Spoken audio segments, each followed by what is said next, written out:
research has also included testing alcohol on animals, getting them so addicted to alcohol that they're so dependent on it and they can't even get off it. And then seeing the effects of various substances on these animals. The standard procedure before any experiments take place is to starve these animals overnight, deprive them of food and water, and then implant electrodes into their brains. We notified Bradford of 3 of these.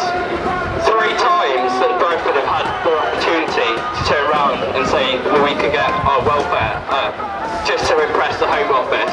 It's an absolute shambles. The campaign so far has been going extremely well. The university is starting to shake, it's obvious. They're refusing to comment in the press. We've even offered them a scientific debate with top scientists and doctors across the country, but they refused. What kind of thing does this tell you about the kind of things they're doing up there? That there's no value in science, that there's no value whatsoever.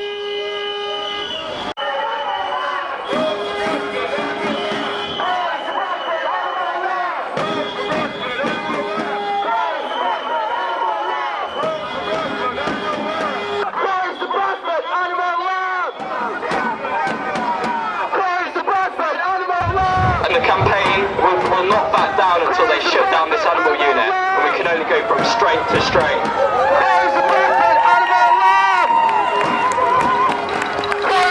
In the 1980s, a successful campaign by local activists managed to close down the primate testing unit up at Bradford. This consisted of actions such as demonstrations like these on a regular basis. It ended up, the reason the university stopped is because people scaled the buildings and abseiled down, and they couldn't deny what they were doing any longer, getting primates addicted to drugs. But now they think they can hide behind closed walls, behind security, and behind card scanners and big doors to try and hide what they're doing at the moment. Well, this is rubbish. We're going to go out there, we're going to expose them, and we're going to finish them off.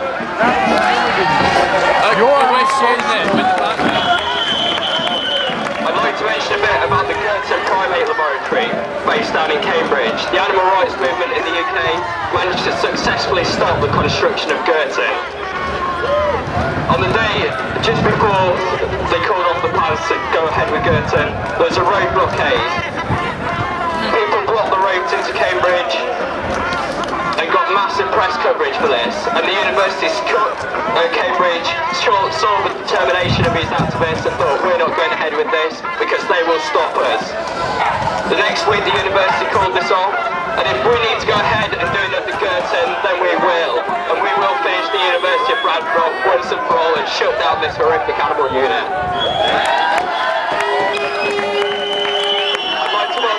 Our next speaker, Amanda from Speed Campaigns, who fought for over 4 years to stop the construction of the Oxford Animal Testing Laboratory. First of all, I'd just like to say how fantastic it is that there is a new campaign against another university. Because, let's face it, the universities in this country have been getting away with it for far too long.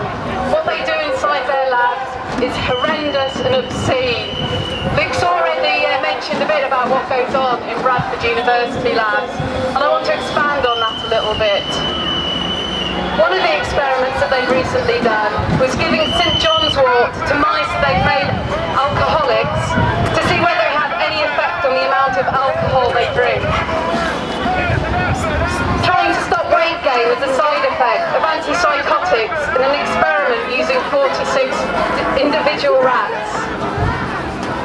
In another experiment, they induced psychosis in 25 rats by placing them in isolation as soon as they were weaned.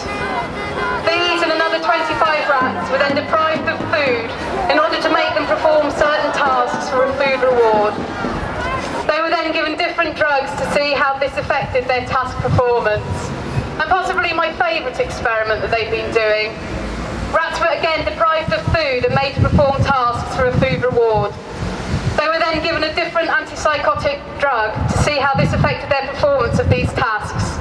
And the results of this experiment was then compared with results from an experiment using healthy human volunteers.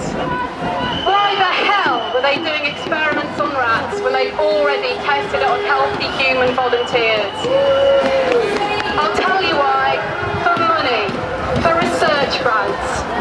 They didn't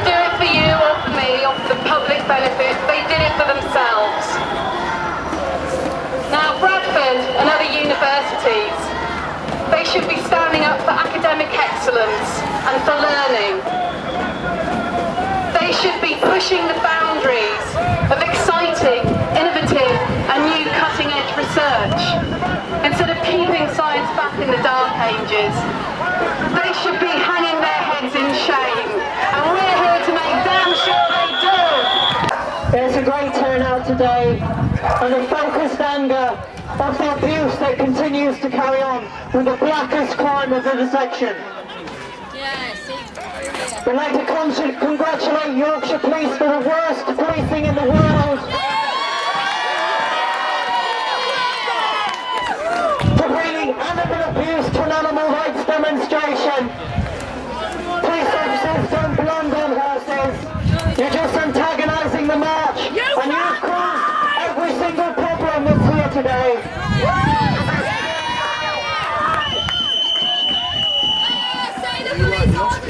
All you can do is bully a few female protesters. You don't know what real policing is, you should be ashamed of yourselves.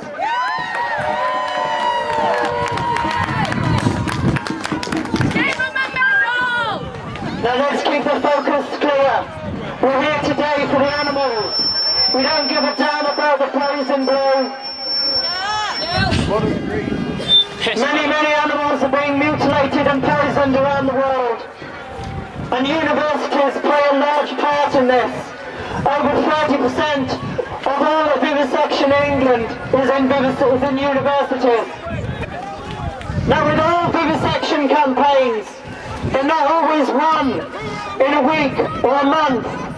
They take long, hard, dedicated fights. But we must never forget the animals inside the laboratory. We are their voices. We're their compassion on the outside.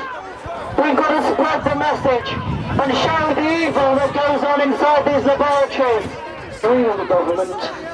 If you disagree with animal testing, whether because it's morally wrong or because the drugs that are produced by this method go on to kill or maim hundreds of thousands of people, and you take to the streets in protest, it's now commonplace to be followed, filmed, stopped, searched, harassed, intimidated, and even have your door battered in at dawn and be thrown into prison.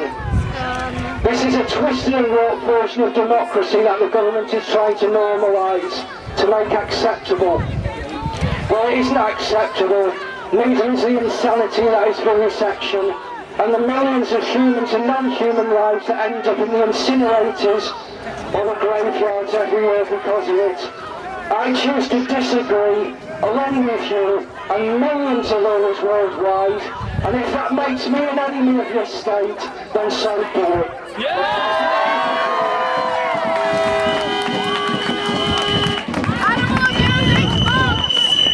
5 months ago I was released from prison after serving 16 months in custody, fitted up for conspiring with others to interfere with an animal testing organisation, until the High Court ruled that I in fact hadn't conspired with anybody and was set free. £3.5 million was spent on the trial, out of the ordinary working person's pocket, in the government's desperation to get to rid the streets of me and people like me. But here I am, back on the streets, and no fucking closer to an agreement.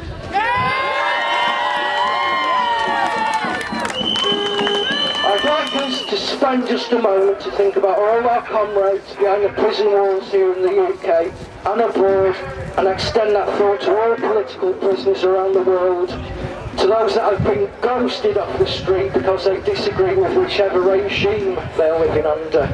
They're never forgotten, and they're always close to our hearts. They are us, and we are them. The importance of prisoner support can never be underestimated. Every letter sent to a prisoner, every book, magazine or stamp received is a moment of solidarity in prison, and it helps the prisoners to feel close to us on the outside. Never ever give up on those that need you the most. Thank you.